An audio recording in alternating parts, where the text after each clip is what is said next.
What happens when your design wins the World Trade Center Master Plan competition? Join me as I now interview Daniel Libeskind.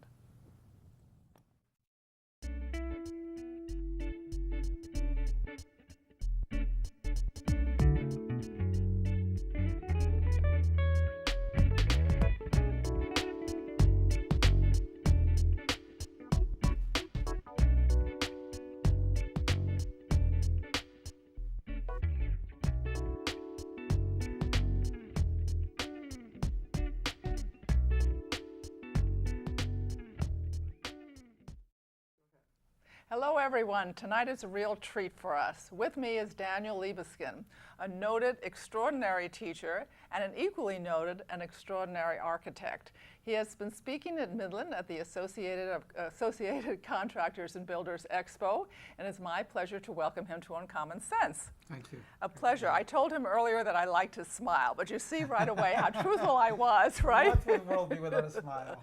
True. Attitude is everything. And one of the things I've noticed about Daniel, if I may call you that, is that you were speaking at one point about that you had to be an optimist to be an architect. Oh, by all means. You know, I often thought about it. You know, you can be a pessimist almost in any other profession. Maybe as a politician, as a filmmaker, as a poet, as a composer, you know, composing in minor keys. But to do anything in architecture, you have to believe in the future. It's the quintessentially optimist profession, because you believe that by what you do, you will improve lives. You will bring joy to people. You will communicate something that is worth knowing about. Are those the kinds of people you like to associate with? Optimists? Absolutely. Yeah. It's true. You know, there are so many naysayers and pessimists, but I do love optimists. And, you know, it's not a lunacy to see that the world, despite all its setbacks and problems and troubles, is a beautiful world. It is a beautiful world. I always say life is a gift. It is. Right. It is a gift, and it's precious. One of the things I also noticed about you is that in your work you're very drawn to memory, to history, to desire, to joy even, you know, from the personal to the universal. But what makes something universal, and how do you know that it is? You know, that's a very interesting question. Not easy to answer, but I think the fact that things are emotional, that we experience them, that they're not just abstractions in the head that you learn in school, that emotional tie is the universal tie. Because people, you know, despite their divisions, are the same. They've got a soul, they've got a heart, they've got a family, they've got, you know, you can reach them somewhere. There is a heart. Do you think that's transcultural? Yes. I think that's why when we travel even to foreign territories, we look at an eye. You know, I was recently in very faraway places. I saw, you know, eyes through a burqa, but they glimmered. You know, it wasn't just the surface. It's the soul. It is the soul. But when you see something universal, how do you make it personal? You know, I think the two are tied deeply together. There would be nothing universal if it was not deeply personal. Mm-hmm. If it's just a universal slogan or idea, then it will vanish. It's a nothing. But if you really deeply feel it, if you share it in the depths of your desire, of your understanding, then I think you share it with many people. And look, that's why we love poetry. I mean, the most, you know, what could be more personal than a piece of music or something, a word said by a poet, or even a building. It's personal, but it is therefore open. It's something pure. One of the things I've noticed, my husband and I commissioned a work of art, and it was site-specific and to our house. And one of the things I noticed was that the first few years, every time I was in its presence, from the very second it was there, I had this spiritual, almost, it took my breath away. Yeah, great work of art. I was just, even though I knew it was there. I had seen it lots of times, but I had that. And then over the years, that softened a little bit. And I missed it. I missed that, I don't know, connection that lay. But you know, it's evolution. It's, you know, I have children, 3. You know, when they're first born, when a child is born, the wonder never really, of course, they grow, it's an evolution, but the wonder is there all the time. It's sometimes difficult to sustain the kind of tension that everything really in the world has, but particularly magnificent works of art or human beings, is something irreplaceable and precious and unique. You know, some of the things I've noticed is that when I'm searching for answers myself, it doesn't matter what the field, and I am not an artist. Things swirl around, and I'm trying to make connections, but it's all of a sudden the kaleidoscope stops. It's like the parts come together. What is the creative process like for you? The creative, you mentioned it before, it's memory. You know, one would be completely disoriented. One would be just a lunatic walking without anything. If there was not a connection across time, and sometimes it's not an easy connection because you're sometimes connected to difficult times, dark times, but across time, something that is worth, that has a legacy into the future, that can be communicated. And that's why I've often thought, you know, architecture is much less about just the obvious material realities, but it is about telling a compelling story. It's like a narrative that sometimes has gaps in it, but if it's true, architecture is a storytelling profession. Yeah, we look at anything that is worthwhile, from a small building to a cathedral, to a great city. They tell you a story of the people who made them, of questions, of struggles, of desires, of hopes, of ambitions. What interests me is so much as you stay in the hope side, because a lot of people have really hard lives, and they might not stay in the hope side. They may stay in the discourage or despair side. Well, it's true. It's easy to be derailed, either to something, you know, on the left side or the right side, either something that, you know, falls off the track this way or that way. But staying in balance, I think, that's part of seeing the world as it unfolds. You know, at this point, you've done, even though you were a late bloomer, as your wife said. My wife always said that. But late blooming is good, because then you have a lot to pull from, right? Well, you know, it's not deliberate. You know, you take a path in life. I never took the path from A to B. Right. You know, kind of a straight route. You know, you get involved in things. You know, I was teaching, I was drawing, I was thinking, I was interested in archaeology.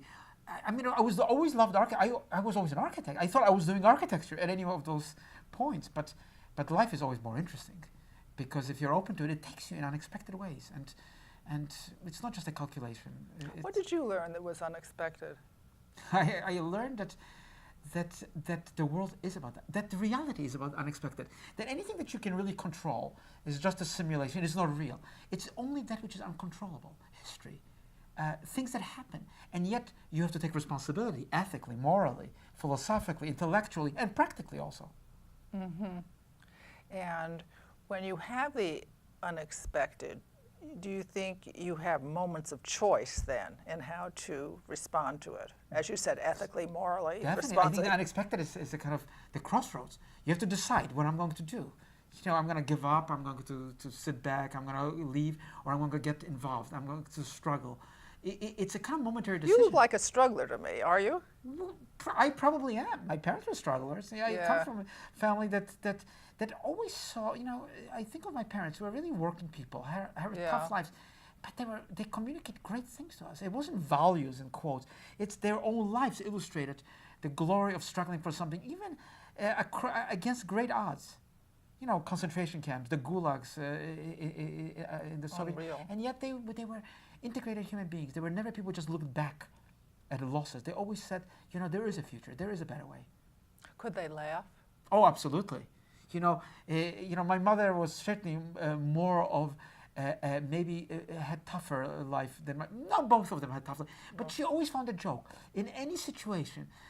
She always had a joke, a piece of wisdom, a smile on her face, and I thought that's how these people survived. They had a balance. At this point, you know, I heard your lecture tonight, so I know how much you are doing at this point all over the world. But as a creator, how do you keep yourself fresh? You know, it's keeping yourself fresh in life. I mean, every second is a new second. Every second you're lucky to be alive. Everything is a miracle, and everything is miraculous. Really, you know, how is it all there, and how lucky to participate in it? And well, you know, I don't think it's something you have to. I practice. You either feel it or you don't feel it. Is the freshness? I would think that with the pressure of having to come up with a design and so many opportunities to do new commissions, that to stay, you know, to give it the time, as it were, to be in that fresh moment. Well, if you don't treat life as a formula, if you don't treat what you're doing as a habitual, here's another building, here's another. But each moment is an each place is new. I meet incredible people. I see incredible places. And you say, this is unique. There is no two buildings alike. There are individuals. We're not just a conformist society where everybody's doing the same thing. We do have expression, and architecture is also an expressive art.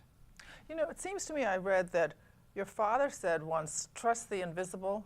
Yeah, he did. Well, what did that mean to him? Well, the invisible, he was once imprisoned by, my parents were imprisoned by totalitarian regimes. He was unjustly imprisoned. He communicated with a prisoner who he never saw on the other side of the wall by the Morse code. And as it happened miraculously, by complete accident, this man, after the war, became a head of a factory and recognized my father's name. He never saw him. And you recognize your father's name? Recognized, so called him out of the line. This was post-war Poland. Yeah. Recognized him, called him out of a line of men looking for work. And he said, are you Libeskind? And my father was very scared. If anybody in authority would recognize your name, you could be in trouble. And he said, he tapped out the code. And they embraced each other. And my father said, I never saw this man in my life. I only communicated with him through the wall. And yet, because of a trust, because of a relationship, because of human destiny, he got the job in that factory. And it was Morse code? It was through Morse code, yeah, absolutely. How useful to know. It is useful to know. Particularly if you're in prison. Particularly if you're in prison. In those dark times. You've had a really magical life because of your parents and your appearance in the new world. And you have 3 children, do you? Yes, I do. Yeah. And so what have you tried to teach them? I haven't tried to teach them too much. Don't try to teach too much. Let people have the openness. Let them explore the world. Teach them something important. Teach them to do what they believe in.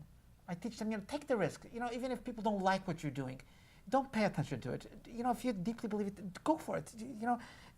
Take the risk. Don't worry about just the commonplace opinions around you. Leave the world open. It's an open place.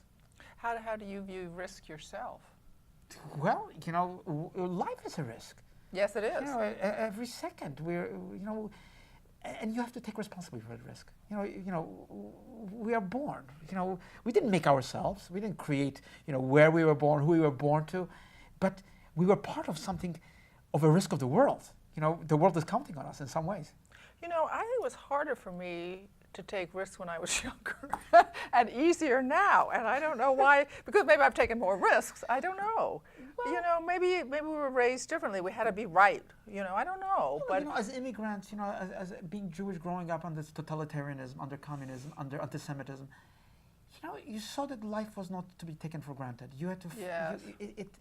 It wasn't just about hiding your head and just trying. It was about, asserting yourself against great odds often. Never mind mine odds, which was so much better than my parents' odds. Finding a way. Finding a way. Finding a way. Finding a way in the world. And as you said, the world is a complex thing. It's not just one place to go. There are many possibilities. See, I don't feel that's taking a risk. I actually feel that's finding a way. So for someone it's but very... there is a difference between, let's say, taking a road, right. That's already a 4-lane highway, right. and going a path that no one has ever, but you want to go there. But you're the first to take those steps, and those steps you don't really know with every step what's going to come. But with a well-trodden path is one thing. Yes. But a path that is tailored also individual. That is, because every person is unique. No 2 people are the same. They're unique in every sense, in a kind of divine sense. They are unrepeatable, ever. And so that comes with life, that uniqueness, that risk. What is the role of intuition in your life? Well, what would life be without intuition? Tell me about it. As an architect, I'm trained to calculate, geometry, very precise, everything. It's like music. Nothing is arbitrary in architecture. Nothing can be just a chance. A chance, you got it maybe right, maybe not right. Everything has to be right. But at the end, it's all based on something much bigger, which is a world of intuition. Of course, you have to be trained. You have to be precise at the end. You have to calculate. You have to, but you have to be somehow in tune. And keeping a tune it's not something that you can really even practice for. It's just kind of being in tune, being on the right wavelength. With yourself or with no, what? with the world. I think you with are the not as world. important. No, I think the less you concentrate on yourself, in a way, the better. I mean, you waste a lot of time looking at yourself in a way which is not as productive of seeing that reality is the far more interesting thing than your own response to it. So how do you know that your intuition is actually tuned into the world and I not don't know. to madness? I think you have to be self-critical. You have to be in love. You have to have a wife. Nina, it's true. You have a reality check. Yes, you couldn't do it alone. You I have to be see. in a community. You have to have a family. You have to have something beyond just yourself. You have to be part of something bigger than yourself. And then I think you can keep in balance. Otherwise, you'd be just a solitary. Because you share your intuition and they comment. You And share your intuition. You share your ideas. You test them out. Not that you always expect to be applauded for them. Right. Sometimes you say, "My God, this is horrible. How can you even think of that?" But you're in a community, and that's what makes, I think, life what it is. You know, I noticed in the designs tonight you were showing the master plans and how important master plans are. They always pulled in residences or cultural centers or businesses or it was like the full range, except for universities, the full range of human existence. So what is community? Because people's lives are not divided by categories. You don't live a cultural life, now you live an economic life, now you live a social life, now you live an intellectual life or an emotional life. We live it as integrated human beings. And you don't have to go to school to know it. Anybody know? They're born with it. It's the mark of human beings over animals. The animals are just, they live, but there's a difference. There's a difference because they don't really, they have their nest, they have their place, but human beings have this greater sense of where they're going, where the whole of the thing is going. Where are they moving to? Not just a physical place. Well, what do you mean, where the whole? How do you Because mean that? animals What don't know levels? where they're going. They just know they're going to the nest. Yes, but when a But human human being, we're beings talking about have human to- beings and what? Well, human beings and the world at large. Human beings and their destiny and the God-given world. I mean, call it by any name you want. The greater reality that they are part of. And they are not gods. They have finite abilities. They live within limits. And yet they're part of something far more complex in which they're implicated. They can't leave it. I've always thought that sometimes about our own times. You're born into a time. No, because why? Tell because me. if you read the Bible, Yes. if you read any ancient text, people had the same problems from the very beginning of time. But do they have the same attitude towards it?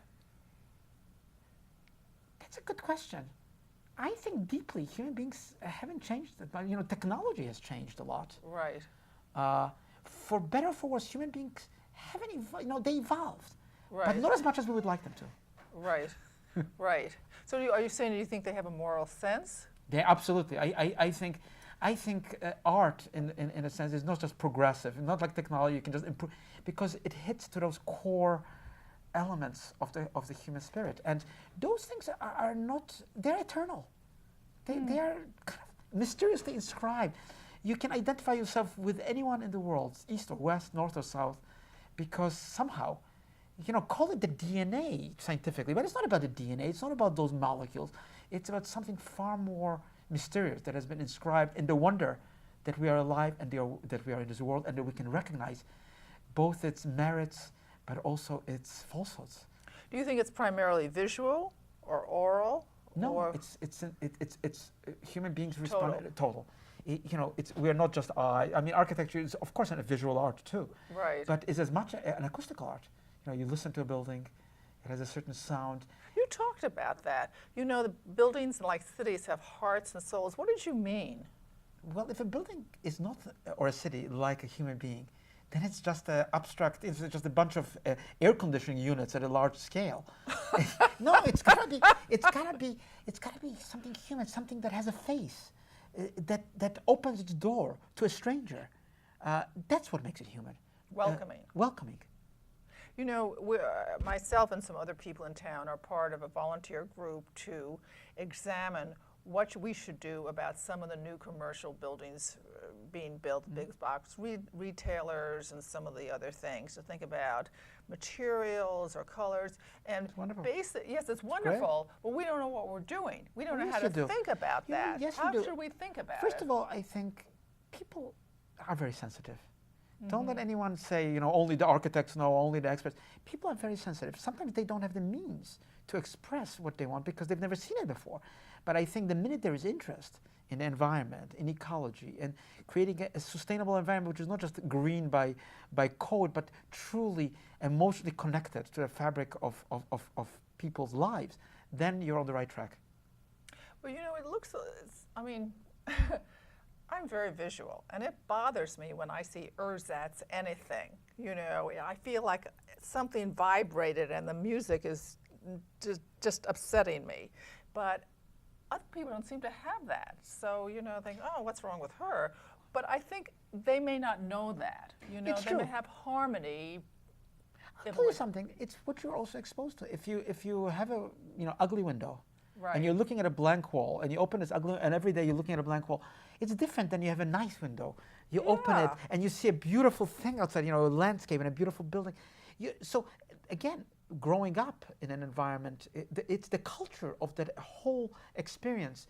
And I don't mean it's intellectual. It just could be in the way flowers are set in a vase. It could be the elegance with which a place is respected. That is part of transmitting something, and it's also a evolution. One of the committee members is a builder, and she said, or she and her husband, that building costs or the margins for property are so low now that they can't, I've never believed it. I've never believed it. Of course, people want buildings to be profitable. They want to earn as much money as possible. But that's not an excuse. Rembrandt worked within a frame, a small frame. Van Gogh, the greatest. They didn't say, "Oh, we're going to break the frame. We can't." They were humble. They did it within a limit, and I always try to do within a very limited. People come to me, okay, I have this budget, and I want to make this I'm not a philanthropist. I still have to. Right. What can you do, Mr. Libeskind? And I say, that's the true struggle of art. To Yeah. do something unique, something individual, something that is not repeatable, and yet is responsible within a fiscal frame. Within limits. Within limits. Right, design and price limits. So, So how do you take the next step, though? You can take it, but what should we be? How should we think about this? well, first of all, a good beginning is conversation, looking at things, discussing them, saying, Ground Zero in New York, one of the great virtues of New Yorkers was that they got involved in the design process, in the planning process. And you didn't mind, did you? No, I loved it. Why did you love it? Because I think if the public isn't involved, forget about it. It is people's lives. We're speaking about, and that's what New Yorkers said when they first rejected the original plans for Ground Zero. They said, we're New York, we're not going to be underestimated. We care about this place. This is not Yes. business as usual. And I think that's a huge sort of clarion call that the world has changed. 21st century. People are interested in design. They want something beautiful. They're not going to take the environment just as something to be neglected any longer. And I think it's going to 21st century will be a surprising century. Cities will change. I always thought America was a little bit behind in product design compared to certain other countries.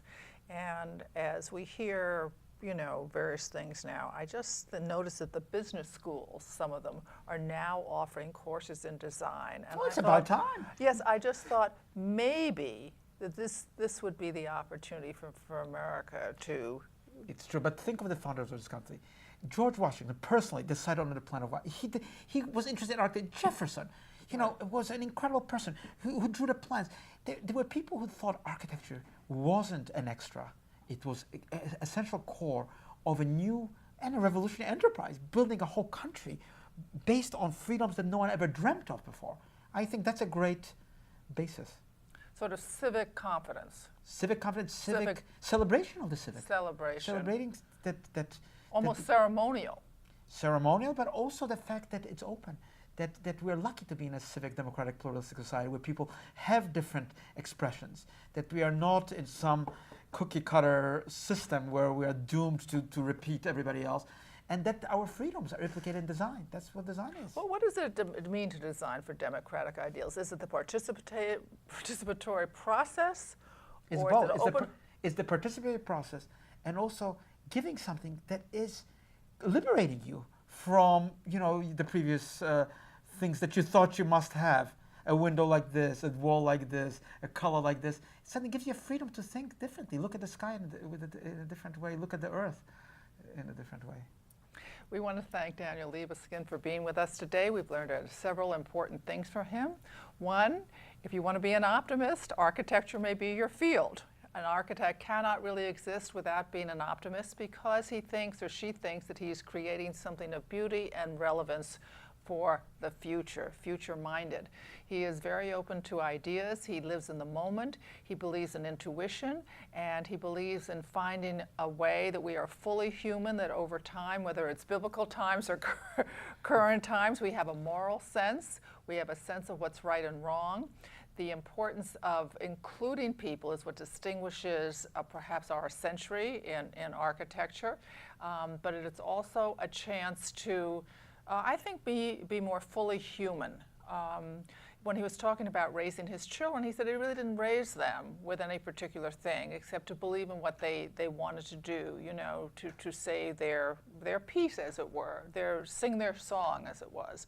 And then we were talking about his dad being, I guess, it wasn't a concentration camp, but a prison, where they were doing Morse code, trust the invisible, you know, that you really have to reach out to others, even if you can't see them, that somehow we understand each other. He talked about going to Korea and the eyes are the same. So there's much to know and much to connect with and even much to celebrate. We talked about the wonderfulness of being alive, and also he is a very educated man, and I just know this and I feel this, and his passion for living is really, I think, his gift, separate from his design, but his passion for living. And I urge you to find your passion for living, even to celebrate that the dawn is yet yours. Thank you for tuning in, and we'll see you next time. And thank you so very, very much. Thank you for having me. Enjoyed it so much. To contact Junia, send her an email at info@juniadoan.com. For more information, program schedules, and news about future guests, go to www.juniadoan.com.